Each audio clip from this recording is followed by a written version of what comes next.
Although our goal is to help inspire others to address their pain through storytelling, the Cloak Tatters podcast is not a substitute for formal assessment, diagnosis, or treatment. Our content is for informational purposes only and is not considered medical advice. If you need emergency care, please call 911 or the Colorado Crisis Line at 1-844-493-8255 or text TALK to 38255. Call 988 to reach the National Suicide and Crisis Lifeline. Please be safe. You are loved. The Cloak Tatters is likely not safe for work and will feature content for adult ears which may not be suitable for people under the age of 18.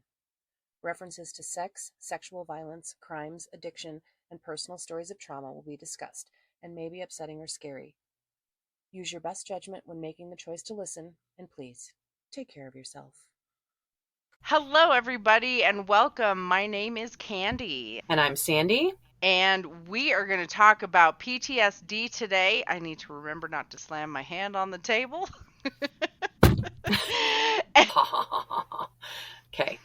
Okay. So, as Candy introduced, we are going to talk about PTSD today, and we are going to talk about a lot of the symptomology. And we had tossed around the idea last week in preparation for this. What does it look like when people maybe have PTSD, but they haven't been diagnosed? Or they're not aware that they have trauma or potentially PTSD? And in my practice, that's something I come across all day long. So being primarily a trauma therapist, I have a magnet somewhere in my body that attracts those clients to me. And 9 times out of 10, they will show up with maybe a previous diagnosis of depression, maybe a previous diagnosis of an anxiety disorder of some sort. Sometimes they're on meds, sometimes they're not. But they've described their symptoms often to a PCP or another prescribing medical provider in such a way that they're like, oh, okay, well, it sounds like you have depression. It sounds like you have anxiety. So I'm going to prescribe you an SSRI or a short-term course of Xanax if we're having anxiety disorders that are really interfering, maybe causing panic attacks or panic disorder, which is essentially we're panicking about panicking. So people will show up with these, right? I know, we were all like, yes, been there. When's the next one gonna fucking happen? So we'll get to a place in treatment where I start doing like the clinical interview and sort of assessing what I'm seeing and what I'm hearing. And 9 times out of 10, underneath the depression or the anxiety will be some sort of traumatic event or some sort of trauma. Most of the time, and I want to say all of the time, but most of the time when I'm lucky enough to get folks like this, it's often severe childhood trauma. And they have never been told by a provider or someone that you likely have PTSD because of blah, blah, blah, what happened in your life. When we start unpacking that, I very quickly go in my head to the Rolodex that keeps all the diagnosis criteria packed in there. So we start to unpack everything that's in there. And what we're seeing a lot of is these symptoms are interfering with daily life. They're interfering with someone's ability to care for themselves or care for other people, sometimes children, sometimes a partner, sometimes pets. And there's a lot of avoidance. There's a lot of re-experiencing of this sort of like projection idea that when something bad happens to us, it sort of resonates and lives in our body, and then it lives in our limbic system. And then one trigger that's completely unrelated in regular human life can trigger a whole cacophony of all of that. So it's sort of like it just explodes. So some of the things, and I'm just going to read several of these. So the re-experiencing is like flashbacks. I remember a time when, and then it connects, and then we have the big, and that can cause very much like panic and anxiety symptoms. Oh, yeah. Distressing dreams, nightmare activity, dreaming about and bringing with you from your nighttime subconscious activity into your morning life where you wake up and you're like, I want to punch this person in the face and I'm so angry or I'm so distressed. I can't stop crying. Memories of thoughts that you had, memories of people that didn't either protect you or people that directly harmed you. And then often just physical signs of distress. clenching of the fists, holding our bodies really tight, shoulders are up in our ears, sweating, high heart palpitation, feeling just really sort of jittery and out of control. So those are sort of the re-experience things. The avoidance pieces is literally avoiding that which stimulates or reminds you of a Oh situation, my God. a Yep. person. And sometimes the trigger that you experience is you shut down, and so you're now avoiding just being present and mindful of where you're currently at. And that can be, Dissociating. yeah, that can be extremely scary for folks. Yeah. The arousal Man. and reactivity symptom bucket: easily startled, feeling tense or on Oh my edge, God. problems with concentration and attention. You'll read a chapter of a book and then you're like, I just drawn a blank. You know how many books I have had to read and reread because I can't. Mm-hmm. I don't. I've gotten better, but oh, all of Yeah, this like makes so much sense. I'm seeing myself checking a lot of boxes here. as it goes, right. Um, the sleep problems, not being able to fall asleep, falling asleep but not being able to stay asleep, waking up through the middle of the night for what you feel is no reason. And interestingly enough, and I'll do a little tie-in of like horror stuff. A lot of times in horror movies, when bad stuff goes down, it's at 3 o'clock in the morning. The witching hour. The witching hour, yes. And so many people have reported to me, I always wake up around 3 o'clock. And it doesn't matter what time they went to bed. If it was 2 hours before, it was 6 hours before, they're like, why, what's it about 3 o'clock? And I'm like, it's sort of one of those weird things that people, a lot of times with sleep problems, wake up at about the same time. So Oh shit. I'm sure Because there's a we're all ton of being sleep haunted science. by cuckoos. Yeah. Right. And I'm sure that there's more sleep science that would support that as far as the REM cycles and how that all works. That's not Right. my total bag of tricks, so I'm not going to pretend I know about all of that. But it is an interesting coinky dink. Mhm. And the movie that makes me think of that is The Exorcism of Emily Rose, because the attorney keeps waking up at 3 o'clock in the morning, Oh. and then things are going off in the hallway and somebody's knocking and opening her door, and she's just like, what the fuck? And then she tells the priest about it. And of course, we need an exorcism, because of course we do. And it was Naturally. it was a great movie. Some of the other things: irritability, anger, Oh aggression. my gosh. We talked a lot about reactivity last week, and Yep. these symptoms sometimes I feel like are sort of underneath the surface, but we're not maybe able to make a full assessment on. Somebody shows up and they're like, I'm angry and I'm irritable and I'm pissed off all the time and doing impulsive things or destructive things. Well, that sounds like a behavior disorder, but can also be trauma symptoms. Right. Oh. I know. Okay, a few more. Risky behaviors. Sometimes those are sexual in nature. Sometimes they Oh involve your man. own person with self-harm, cutting behaviors. Sometimes they involve other people being inappropriate physically, inappropriate touching, and issues of sort of just general impulsivity. Like, again, what we talked about last week, that just reaction piece of like something happens and blah, blah, blah, blah, and you're like, whoa, hang on a minute. Mhm. Oh my Um, gosh. I'm I feeling know. called out here. I know, right. Well, and I'm calling myself out too, because yeah, I mean, all of these are familiar to me as well. And maybe not for each of them to the severity, but everyone's path looks a little bit different, right? Mhm. Memory issues. Memory issues are huge. Yep. And do we want to talk about why? Do you have an opinion on why memory issues are such a problem for us? Well, I mean, in this context, I may not know exactly what you're alluding to, but in general, so many different things affect memories. If we remember something different or we tell ourselves a certain story, that is how we remember it, and that is the truth for us, Sure, whether or not it happened. sure. But in this context, like, what are you? You elaborate on what you were getting at. Sure. Memory issues are very common with especially things that happen in childhood. And our brain shuts down, and the limbic system is sort of in over hyperdrive, and its job is to protect the body. So it will kind of shut off. Mhm. And we do the little power down and dissociation. You said the D word earlier. That Yep. happens. And so most of the time when I interview people with big time childhood trauma, or even little childhood traumas, sometimes a whole series of them, like sort of ongoing, um, they're like, I can't tell you, I don't remember. And that makes my brain go, oh, Oh. what happened in childhood that we're protecting from?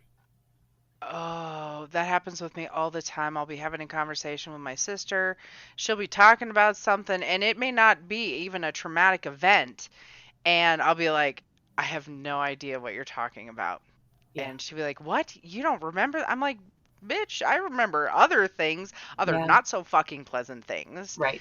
in great vivid detail, but I don't remember this happy moment that you're speaking of. Yeah, Yeah, all the time there's these big fucking holes right. in my brain, and I'm like, what the hell happened between here and here? I have no idea. Yeah, None. yeah, yeah. And Super, I never will.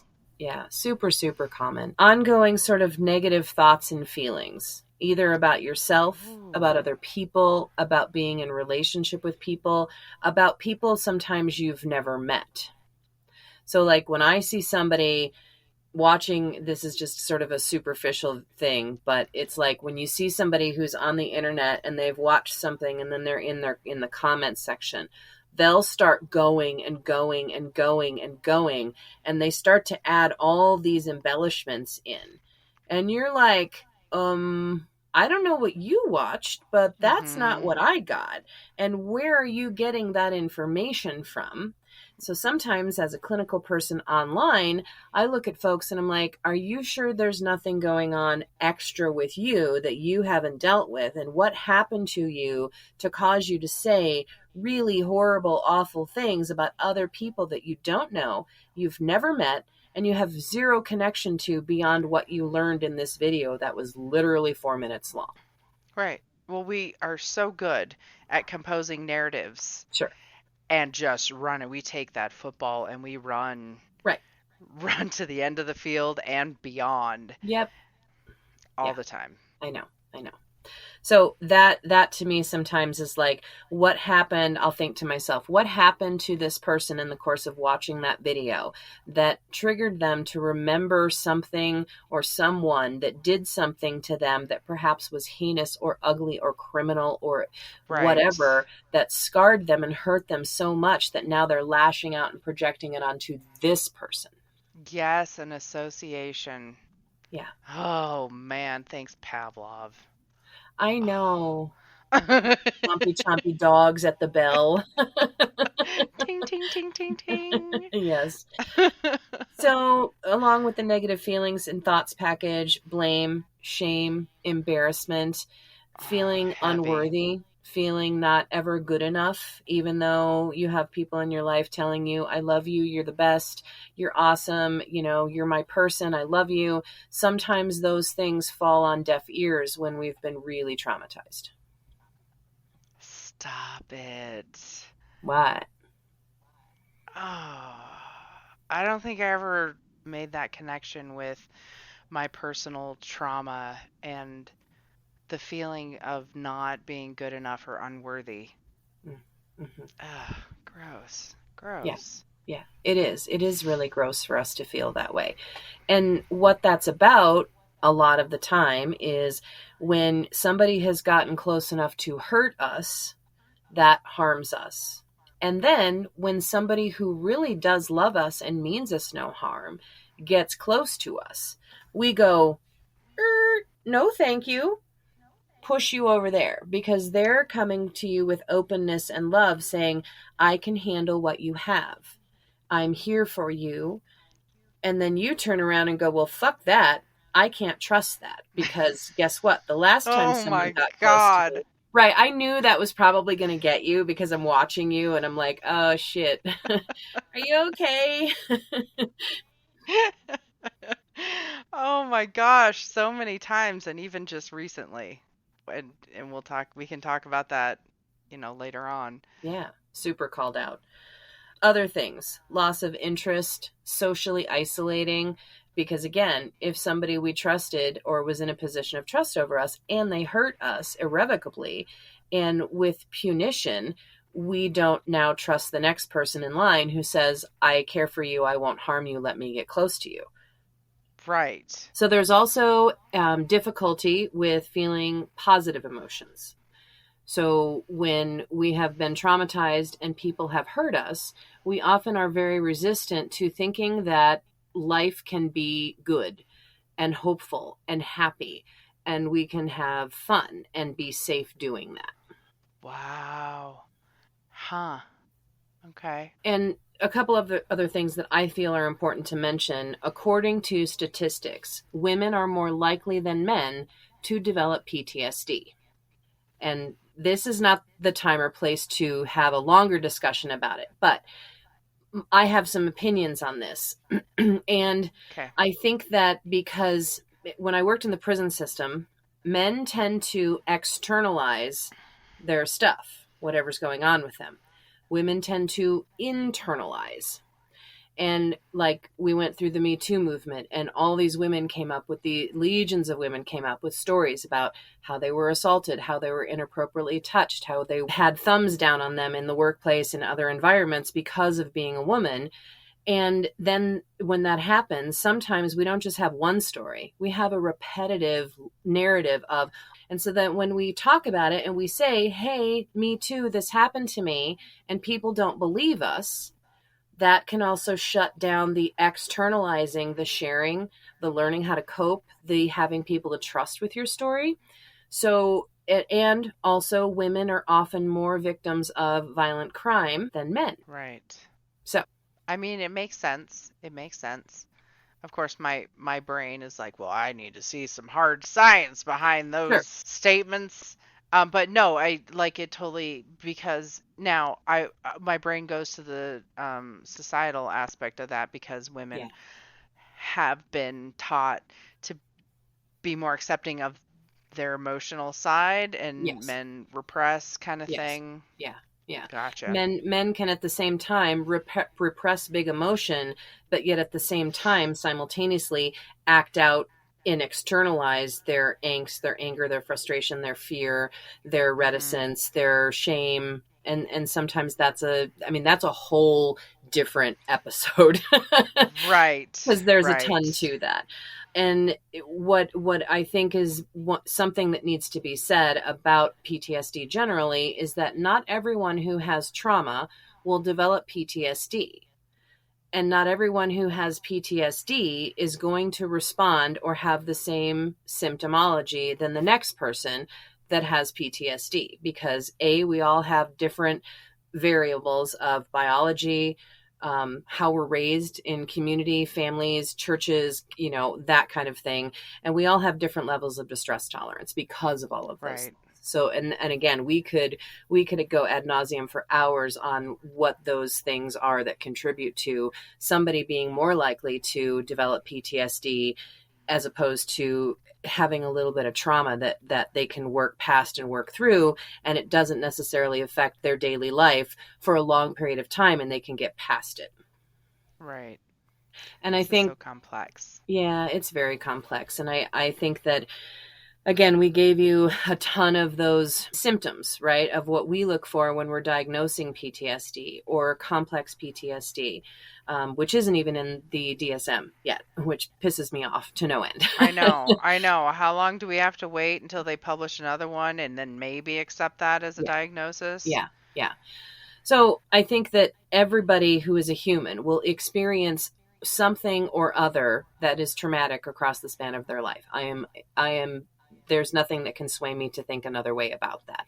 But does it necessarily develop into PTSD? Or does it develop into other disorders? Because, like, some of the co occurring disorders that we have when we have a diagnosis of PTSD are very often major depressive disorder, generalized anxiety disorder, panic disorder, OCD, ADHD, ADD. occupational defiant disorder, or not occupational defiant disorder, um, uh, defiant disorders, the ones that we diagnose in childhood, where we're like, why is this kid acting out, and why is he doing all this bad stuff? Ah, Well, what the hell is happening in that kid's home or around right. that kid that is helping to sort of encourage those symptoms? Are they modeling after a parent who's Huh. doing the same things? There's a lot that goes into this. So it's not cut and dried. It's very complex, and not everyone's going to experience the same things, or their trauma is not going to manifest in the same ways that other Joes might manifest it like. Right. Sorry about the blank stare. I was going to say something and I totally forgot what it was I was going to say. Happens. Outtake. Remember the memory issues we just talked about? Cheers. God. Oh my God. I have so much to say about all this stuff. My trauma has been the last thing on my list, my imaginary list of shit that Mm-hmm. I know I need to take care of, Mm-hmm. to address, to be healthier in here. Mm-hmm. Uh and so it's like it's fresh for me because I got the therapist that I was seeing gave me a really cool book, and of course I'm not going to remember the name of it, but it's CPTSD literature and accompanying workbook, which was Mm-hmm. super helpful Yeah. into really digging in and figuring out what's going on up here Yeah. Yeah. and why. Right. Right. I think I think there's a big misconception also in the treatment of trauma, that we have to do specific modalities that are designed just for trauma. Like DBT is for borderline personality disorder. But DBT skills, as you know, work for everyone. We need to learn that shit in kindergarten, I y'all. know. I know. I know. We're teaching mindfulness. We're teaching interpersonal communication. We're teaching distress tolerance. We're teaching kids to learn how to Yeah. say, oh, well, when Johnny comes over and knocks my blocks over every fucking morning when my mom drops me off, I don't like that. And guess what? I'm going to tell you I don't like that. And the next time you do it, I'm going to take a block Right. and I'm going to go knock your shit over. Right. And Right. sometimes that's not the best cure for everything, but there was this amazing Naturally. um Soraya Chamali. She's written pretty extensively on trauma response. I can't remember exactly what her bag of tricks is, but she made a video one time, and it was how I was introduced to her, through a YouTube video. And she used the example of, I used to drop my daughter off at daycare, and every day this little boy, she would build this nice little thing with blocks or some other implement, and he would come over immediately, wait for her to be done, and then knock them over. And his parents giggled, Oh, man. and the teacher was like, oh, no big deal, blah blah blah. And this woman is sitting there Oh, watching her child no. going, I think my kid is being targeted by this kid, and why are we putting up with this shit, and why are we laughing about it? Right. Right. Mm-hmm. Rather than teaching empathy and saying, no, this behavior is not okay, because this is creating a Right. constellation of interaction that's negative because of what this little boy is doing every day. Somebody needs to tell him, how would you like it if somebody came over and did the same thing to you? Would you like that? More than likely, he would say no. And she went on this whole sort of, it's women in anger, women in rage. That's sort Ah, of her okay. wheelhouse. And as an enraged woman for many years myself, I really loved her work and got really like, Rage Becomes Her was the book, and it was excellent. I'm gonna write that down. Yeah, Rage good stuff. becomes She her. also details in one of these things where she comes home one day. She's a young girl, I think probably in adolescence, and she tells the story of her mother, and she hears this crashing. And she walks through the house and she goes into the backyard, and she sees her mother taking the wedding china piece by piece and chucking it and breaking it. And she was like, oh, oh, what is happening here? And so through some of this Right. storytelling, she talks about like why women are like that sometimes, and why, because we're asked to repress those. If we externalize versus a man externalizing, something's really wrong with us and we're very emotional. But when men do it, so it's interesting. Well, and And now we have the rooms. What are they called? Rage rooms. Rage rooms. Yeah. Yes. Yeah. Yes. You can go and break shit in a socially acceptable environment Right. and nobody, or you could throw a fucking axe. Yeah. Like, Yeah. it's really cool that whether it's intentional or not, people are making these activities socially acceptable so that there is some kind of outlet Yeah. to get some of Yeah. the things out. Yeah. It's so That's much cool. better than trying to run people over on the highway or, shooting people. Like I know people go to gun Right. ranges and Right. their intention is not to harm anybody, but they get off on shooting the shit out of a target. They feel empowered and strong and rife with the manliness. And Right. that's good for Right. people to have a constructive, productive, healthy outlet to do pew pew or race car driving, or some of the people that I know who do Mhm. MMA and wrestling and boxing. They're like, I go in there with my opponent and we're like Yeah. literally having an audience to beat the fucking tar out of people and each other. And now it's a sport. So, and have a productive outlet as opposed to just going out in society and being willy-nilly with it. But that's where that awareness piece comes in. Do I have things that I'm harboring and holding inside and repressing that really I do a whole lot better in my life and my relationships and as a person if I just found a way to let it out? I think I had some of that as a kid when I would go like out riding bikes and stuff, just getting that Yeah, energy out right, in some socially acceptable manner right, because right. it's not okay to punch things. Yeah. So I'll just kind of close up with my spiel, and then I really want to hear from you about how some of the things we've already talked about today sort of hit you and what it reminds you of for your journey, because I think that that's really fantastic stuff that helps other people to go, oh, it's not just me. As far as like from a Right. treatment protocol, there are treatment protocols that are evidence-based for trauma therapy, but EMDR is not going to work for everyone. Going and having electrodes put stuff on your head is not going to work for everyone. Some people do EMDR and they've done, lots and lots of it. And they're like, I still feel awful.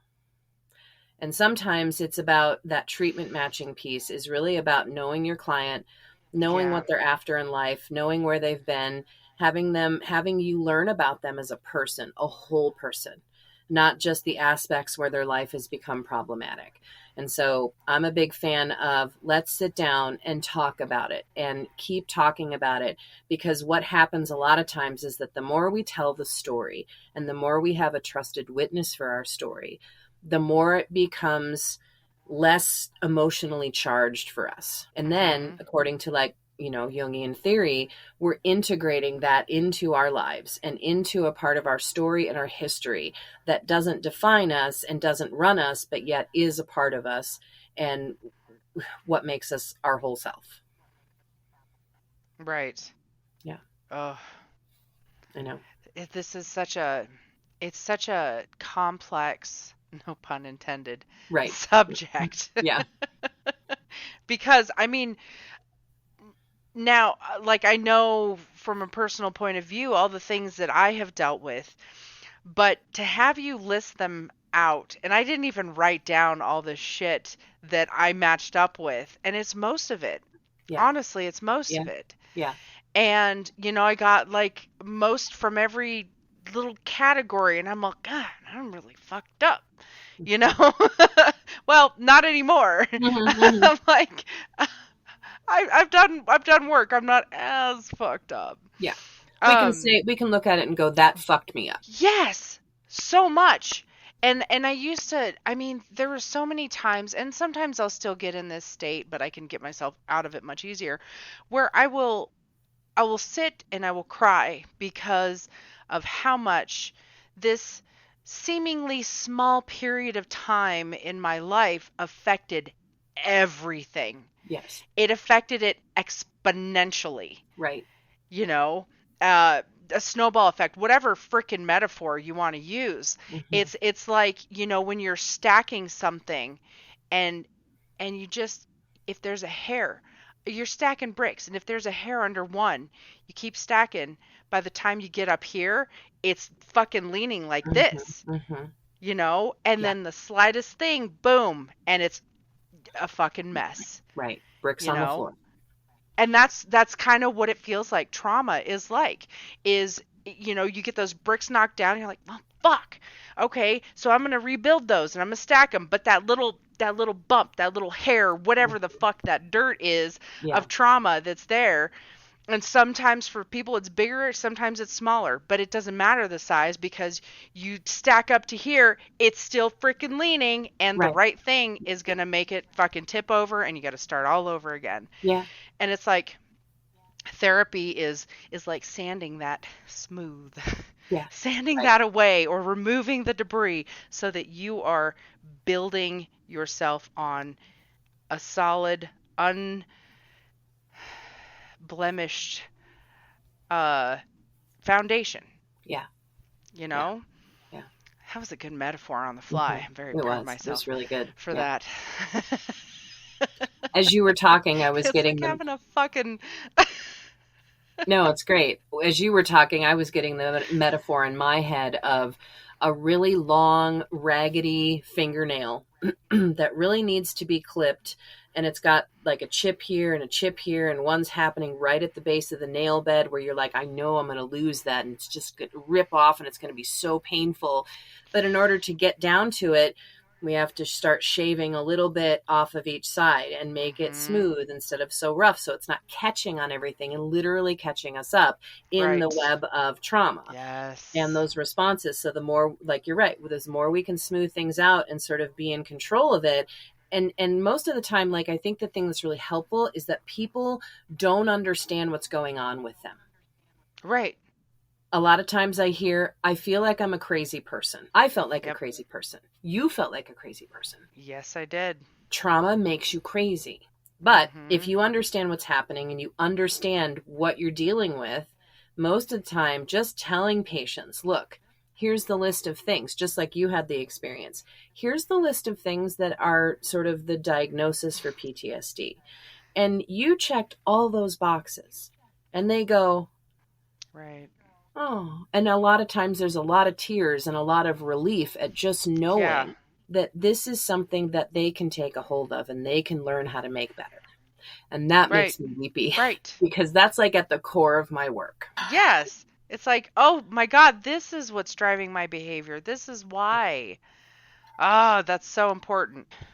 So I want to talk about the list. I wrote some things down that really struck me as you were going through these different categories of what PTSD looks like, what trauma looks like, how it presents itself. And what did it look like for me before I even knew what trauma was? Hmm. Before I even knew that I had trauma. Yeah. I'm turning red. I'm getting a hot flash over here. Yeah. Uh, it's a spicy subject. I know. So, like, the things that come to mind that I didn't even need you to read the list, like, was anger. A lot of unchecked anger. Hmm. And that, of course, would turn into anxiety because if I wasn't in a place where I could punch something, I'd have to just keep it inside, and all that energy has to go somewhere, and it would inevitably turn into anxiety. And then that would make me a very unpleasant person to be around. Yeah, I bet. And this was up through my 20s, Yeah. and, I joke now about the chicken soup incident with my youngest kiddo. This was like one of the worst moments in my life that stands out, where one of my kiddos had to endure the result of this anxiety that I didn't know Hmm. was anxiety at the time. Yeah. She opened a can of chicken noodle soup, kitchen counter. What's wrong with that? Nothing, except for my phone was laying there. And she kind of lost control of the soup. It spilled a little bit all over the face of my phone. And I lost my shit. Yeah. I yelled at her and I said the one thing that I don't want to ever say to my kids, like, what is wrong with you? What were you thinking? That kind of shit. Yeah. Oh my God. Right.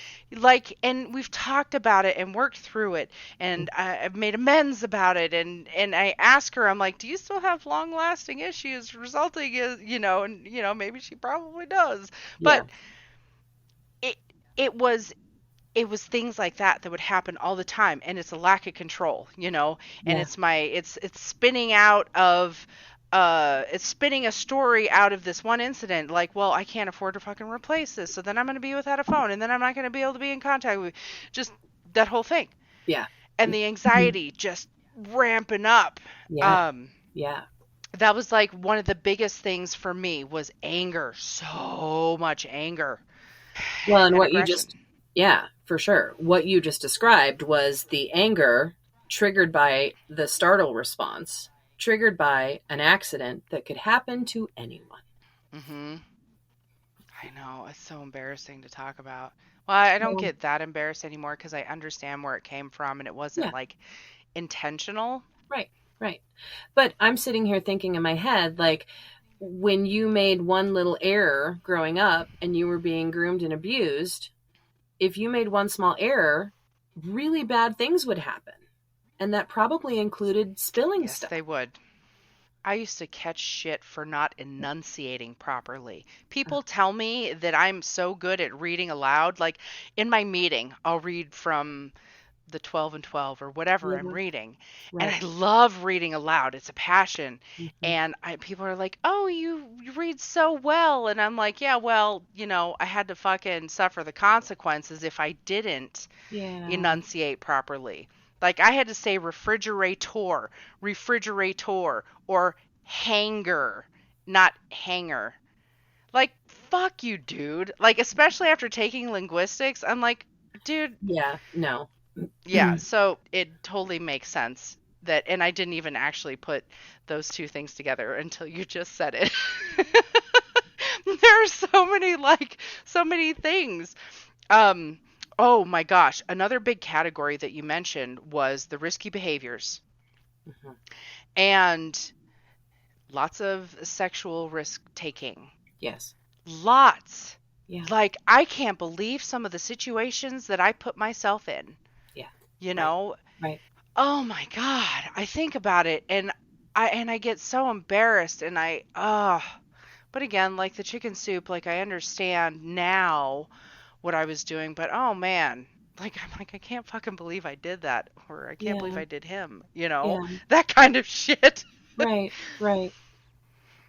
you Well, know? Oh my God. you know as well as I do because I we've talked about our own stories together, off air.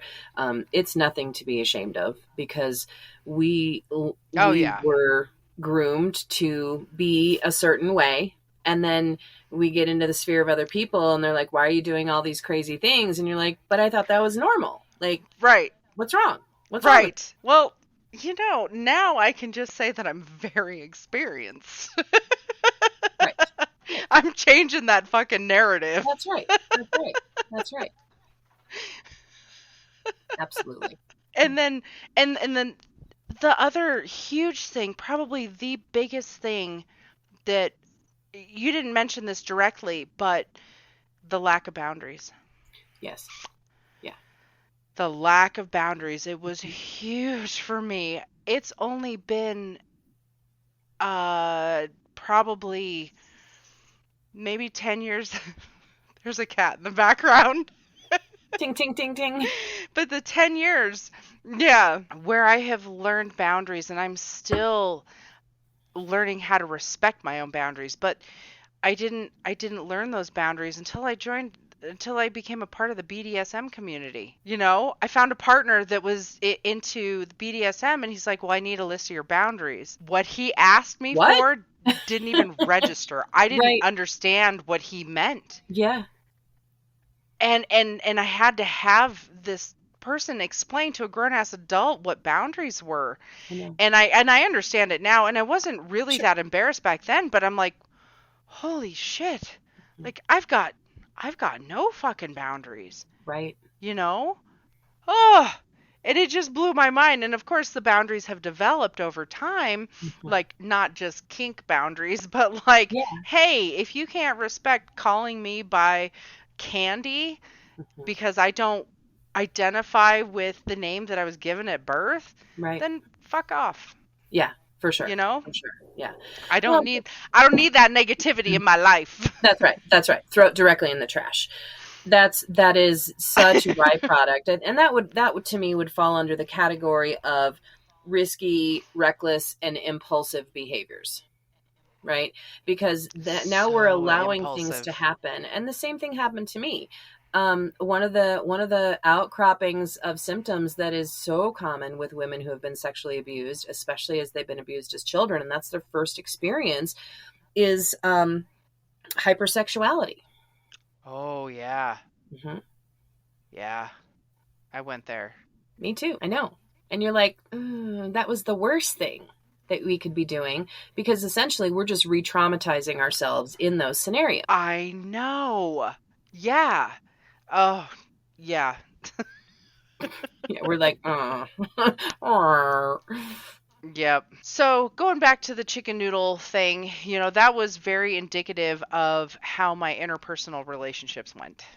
You know, I was a ticking time bomb ready to go off at the littlest thing. Some of the other things, one of the biggest things that I had to work on with exposure therapy before I even knew what that Mhm, was the avoidance. Because Rob is a machinist, mhm. the smell of the machines and oil and all that was very prevalent. Sure. I could not walk into an auto parts store without being triggered by the smell. Mhm, mhm. And even now it will trigger me, but I'm like, I know I'm safe, like I'm fine. Even if that motherfucker was standing 5 feet in front of me, I would be Mhm, safe. mhm. But it took a long time before I was even able to set foot inside an auto parts store or another machine shop, though I don't know if I ever set foot inside of one. But that was like huge. And what else? Oh, the other thing that I really wanted to talk about was the self-harm and the cutting thing. Yeah. Now, I have expressed this, and I think I've talked to you about this, and I think we should do another episode talking about this kind of thing, Mhm, is I didn't engage in, I don't know what to call it, traditional cutting, with the lines, whatever, on the mhm. leg, whatever. I went the colorful route. Yeah. It was the pain. It was the pain of the tattoos Mhm. to get out the emotional connection. It just and it goes going back into the kink thing. That's the whole Yeah. thing with flogging too. Sure. Like I wasn't able to express my feelings. I didn't know how. And so I would vicariously do it by way of pain, Mhm, or use the pain to break me down enough to cry. Although the tattoos didn't do that. That's more the flogging thing. mhm. So that I could, like purge that shit. But Yeah. yeah, the cutting thing really, it resonates with me on sort of like a cousin of cutting with the Mhm. whole tattoo thing. Yeah. And I've talked to other people about that. Any body modification, my Mhm. freaking nose rings, Yes. my Monroe, all that, Yep. I feel like is under a similar category. It is. It is. Yeah. And again, it's this idea about you're in control of your body. You're in control of what's happening to your body. You're making the choice. It's not up to Yep. other people. I fully sanction it. Therapist sanctioned tattoo therapy. Yeah. I mean, I've had clients who in order to sort of relieve the cutting, um I've had clients, we don't want to take it away all at once because sometimes that's too much distress and we don't have other things to fill it in. But instead of Right. cutting, I've encouraged people to take a pen and draw really hard lines on their skin. I like And that. that's been helpful to sort of help harm reduction, right? And of Right, course, I have right. had people who have drawn on their skin and they push so hard, or they use a very pointy ink pen that they can actually drag through the skin, and that's a risk, of course. But if we Yeah. can help people harm reduce against themselves, and then at the same time we're working on cognitive and behavioral and spiritual ways to find yourself worthy and find yourself beautiful and no need to scar yourself, to harm yourself. We work Right. together up those ladders, and Right. then people start to go, I don't need that anymore. Right. I always need my tattoos though. I'm Well, just sure, saying. sure, sure. And I'm not saying against that, but like people, I have known people, and not necessarily clients, but I have read about and know people who have tattooed over the scars that they've left on their body as a way to take ownership and as a way Right. to say, I had to self harm, and that's how I was coping. And now I have so many other skills that I'm going to mark that as a constant reminder to myself that this served a purpose, but I don't need to do that anymore. And now I ink it on my body permanently, which is I kind of a like really that. cool thing. Yeah. Yeah. That's great. I want to hear, I've been talking a lot about my own traumatic responses as a kid and before I had therapy and sobriety, Mhm. and I would love to hear about what some of yours were. Well, you and I are a little matchy matchy, for better or for worse, on the anger piece and the hypersexuality piece. And if not full on sex, it was just needing to, because I was groomed to look a certain way and behave a certain way during sexual rape and molestation. And to be a certain, there's like that term, like the pillow princess, supposed to lay there, completely subdued and submissed without moving and present myself in such a way that like everything looks perfect and centerfoldy and like, yeah, and just that took me a long time to realize that I don't have to do that with my partner. I Right, don't need to do that. I can show up right. in my scuzzy sweats and haven't washed my hair for 3 days and it's toppled on top of my head. And he's like, I love you regardless. And is doing some of Right, that fun. right. Well, sure, it's fun, but it was a trigger for me to feel like I had to present myself Hmm. and prepare myself. And I just get kind of heebie jeebie creepy all over just thinking and talking about it because it was really gross because an adult man was doing that to me. Yeah, And that gave me a complex right. about my body, about how I showed up in the world, how I dressed. I definitely had a hoe period, and nothing against hoes, totally fine. But I had a hoe period that wasn't my ownership. It was a way to kind of keep myself in this sort of expected role that was very oppressive and stifling to my actual development. So yeah, we've got some of that hypersexuality acting out too.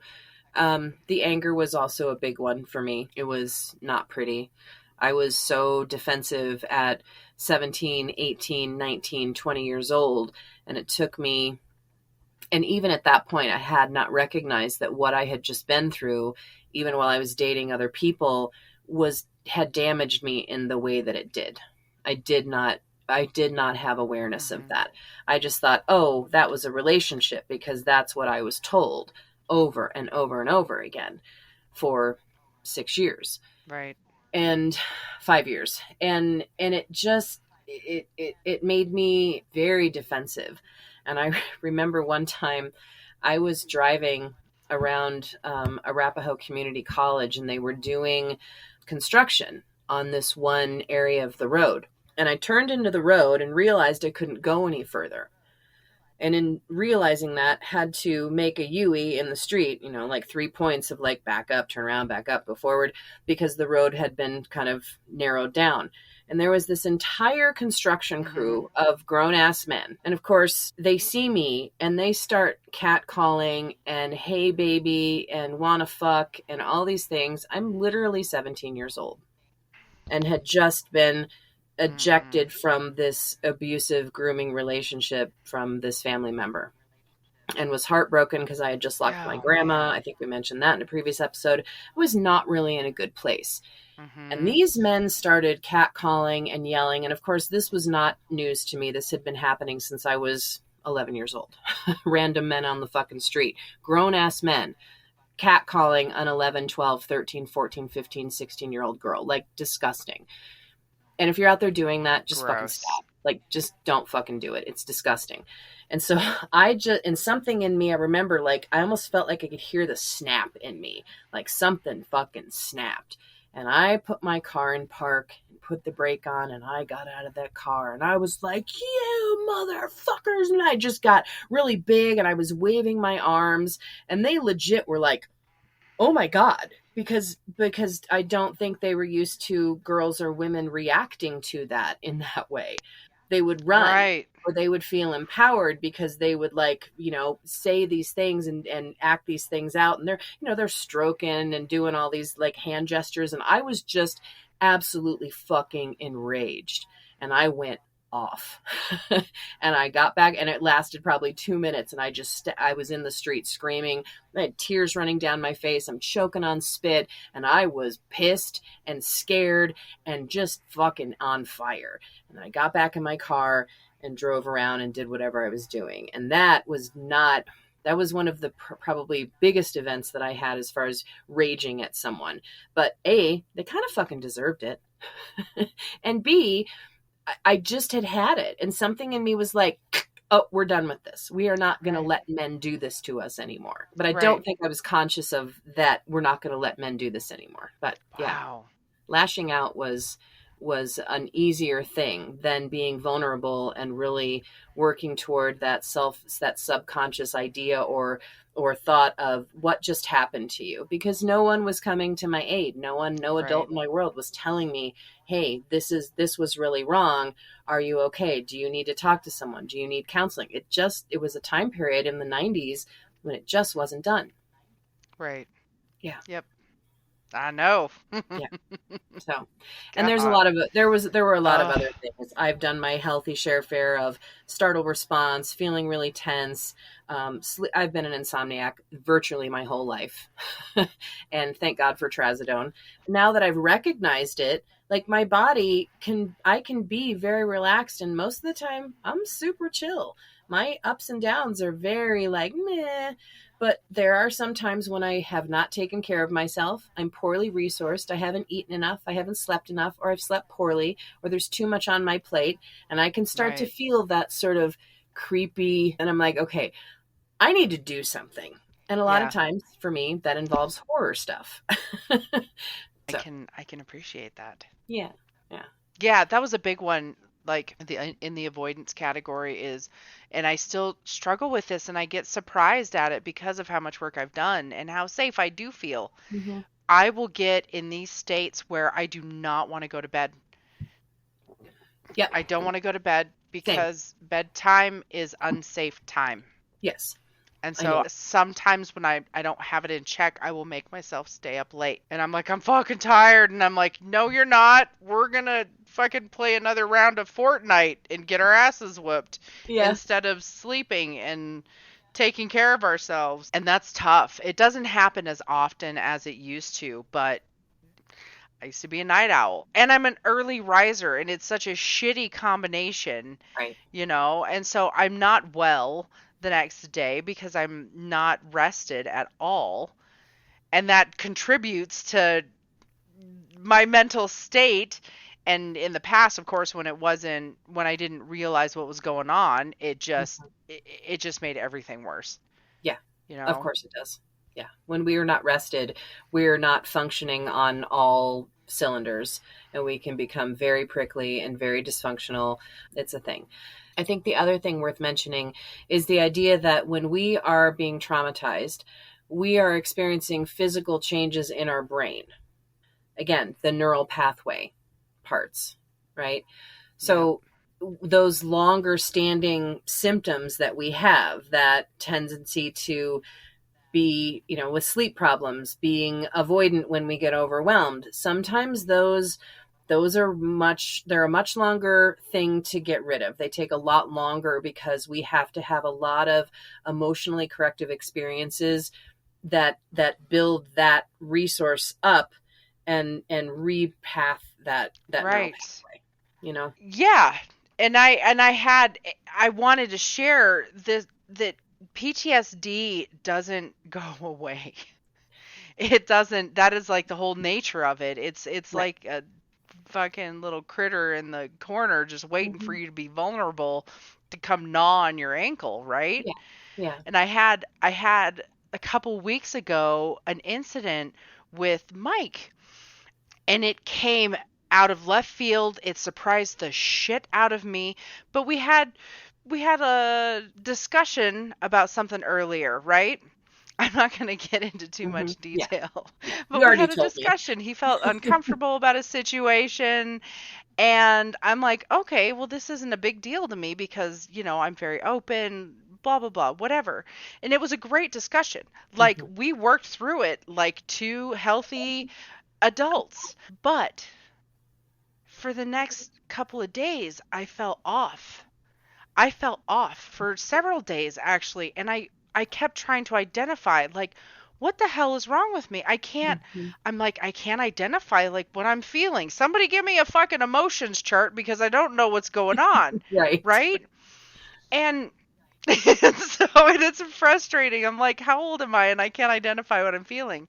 Well, what ended up happening is it came to a head one evening when we were talking, and I told him, I said, I'm feeling off and I can't identify what it is. And there was something about our conversation that night that made me realize that I have been waiting for him to be angry. I have been waiting for him Oh. to explode on me, Hmm. and that is not who Mike is. He is Yeah. a very laid back, chill dude. Yeah. Like we had actually worked through all this, but in my brain, I'm like, well, in my experience, like things will be cool, and then days later, that's when the shit really hits the fan. I Yeah. was expecting a fight. I was expecting a verbal thing in and I want to make it clear that that is not who Mike is at Yeah. all. Yeah. Right. But in the past relationships, I have been verbally assaulted Hmm. because of something super simple or something that I didn't even do because my partner made up this story in their fucking head and ran Right. with it, Yeah. right? And then I had to pay the price either verbally or physically. Yeah. That. And and when I realized that, it was like, "Oh my god." That it was like a fucking house of cards come crashing down and I started Hmm. bawling, Yeah. and he handled it like textbook perfect. He was so amazing, and I was embarrassed, because it was so unexpected, and I still get embarrassed when I'm feeling emotionally vulnerable.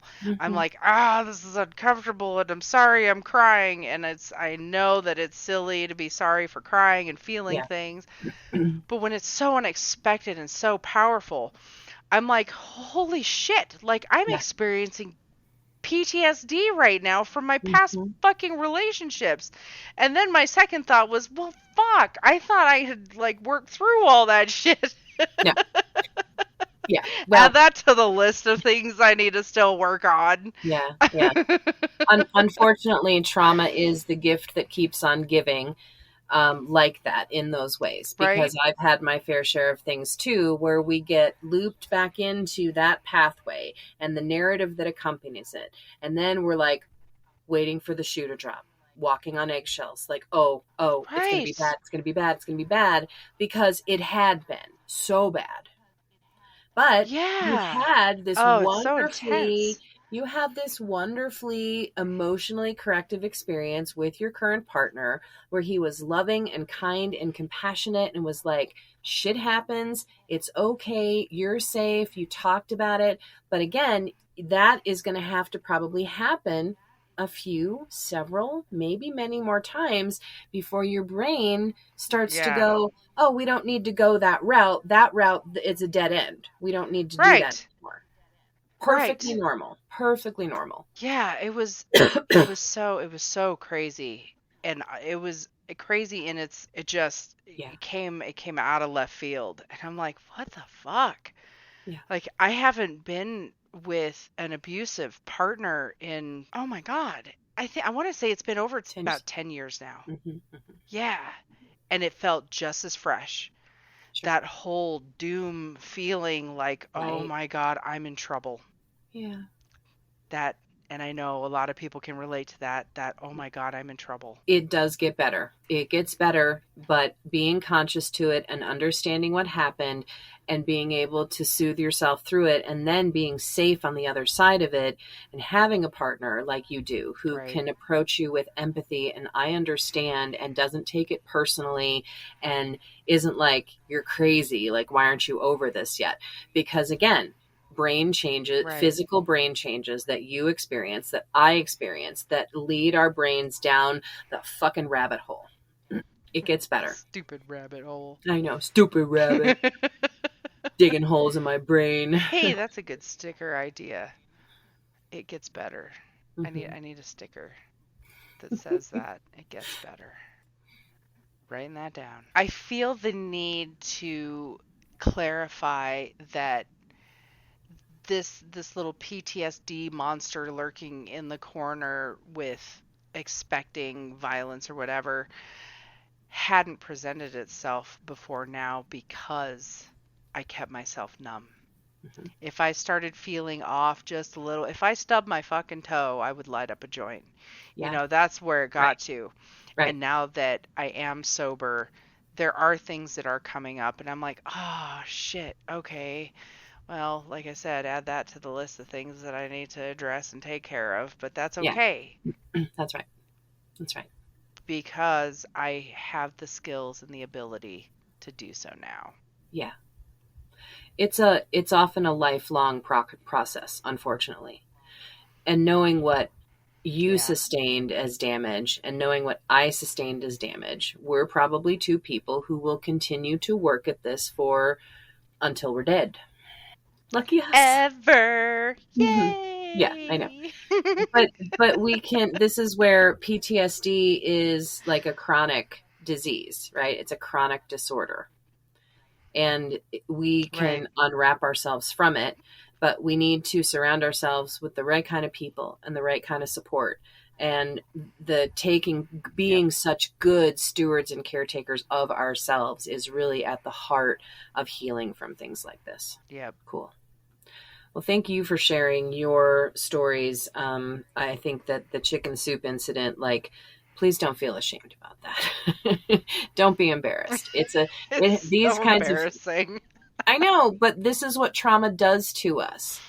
This isn't a question of why the hell did you Right. do that. This is a question of what happened to you to elicit that kind of response. Right. What happened to you? Oh, man. Putting it in that perspective. I'm gonna have to write about that. Hmm. God, It's because we sort of talked like about that. when things like this happen, we almost want to immediately go into what's that connected to for me? That me. Right. Right. Oh, so Yeah. many things. Yeah. I know. So What a great episode. I hope so. I mean, we're here to bear, kind of bear our own stories and share with people how we got to the place we're currently at and knowing that we're not done. And we hope that that's hopeful for listeners and that's encouraging. And people who are listening to us, maybe writing down like check marks and boxes and going, oh shit. Like you can go online on Yep. Google and search PCL5 assessment and you will get a trauma screening that comes up. And sometimes if you're having wonky symptoms and you're like, why am I being treated for depression, but my depression won't lift? And why am I being treated for anxiety and I'm still having symptoms? And like, what's wrong with me that I'm not getting better? It's probably not what's wrong with you. It's what happened to you. So think back and go and Right. say, could these things be related somehow to what I'm experiencing now and how dysregulated I get, or how, I can't take care of myself, or how I let shitty people into my life and like let them sit there and camp out and like wreck my fucking campsite. Like there's likely something God. going on there Yeah. that's a constellation that if we're just assigning depression and anxiety to it, we're not getting to the root cause. Right. Ask good questions, talk to somebody in the know, get meds if you need it to help bridge the gaps, and do a little bit more digging for yourself. Yep. Find a therapist who's a trauma therapist or somebody who can really help that you trust and can confide in and doesn't say, well, why are you behaving like this? instead. Find the people who say, Right. what happened to you? I love it. All right. Well, thanks for being with us. Thank you, everybody. I'm glad you're here. Yeah. We'll see you guys next time.